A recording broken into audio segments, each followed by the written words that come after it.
பெருந்துறை தொகுதிக்கு உட்பட்ட விஜயமங்கலத்தில் சாறை சாறையாக கொட்டப்பட்டு வந்த ரசாயன கழிவுகள். புகாருக்கு உடனே நடவடிக்கை எடுத்த அதிகாரிகளுக்கு ஊர் மக்கள் பாராட்டு.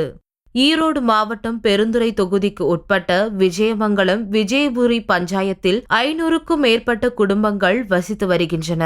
இப்பகுதியில் உள்ள தனியாருக்கு சொந்தமான நிலத்தில் சிப்காட் தொழிற்சாலைகளின் ரசாயன கழிவுகள் தொடர்ந்து கொட்டப்பட்டு வந்ததாக பொதுமக்கள் குற்றம் சாட்டினர். இவ்வாறு திறந்தவெளியில் கழிவுகள் கொட்டப்படுவதால் நிலத்தடி நீர் நச்சுத்தன்மை அடைவதோடு கடுமையான காற்று மாசுபாடும் ஏற்பட்டு தங்களின் வாழ்வாதாரமும் ஆரோக்கியமும் பாதிக்கப்படுவதாக அப்பகுதி மக்கள் வேதனை தெரிவித்தனர். இப்பிரச்சினை குறித்து பெருந்துறை மாசு கட்டுப்பாட்டு வாரிய அதிகாரிகளுக்கு பொதுமக்கள் உடனடியாக தகவல் அளித்தனர். பொதுமக்களின் கோரிக்கையை ஏற்று மாசு கட்டுப்பாட்டு வாரிய அதிகாரிகள் தாமதிக்காமல் சம்பவ இடத்திற்கு விரைந்து வந்து அதிரடி ஆய்வு மேற்கொண்டனர். தனியார் நிலத்தில் கொட்டப்பட்டிருந்த கழிவுகளை பார்வையிட்ட அதிகாரிகள் அவற்றை உடனடியாக அப்புறப்படுத்த வேண்டும் என நில உரிமையாளருக்கும் சம்பந்தப்பட்ட தொழிற்சாலைகளுக்கும் கடும் எச்சரிக்கை விடுத்தனர். புகார் அளித்த சில மணி நேரங்களிலேயே களத்தில் இறங்கி அதிரடி நடவடிக்கை எடுத்த மாசு கட்டுப்பாட்டு வாரிய அதிகாரிகளுக்கு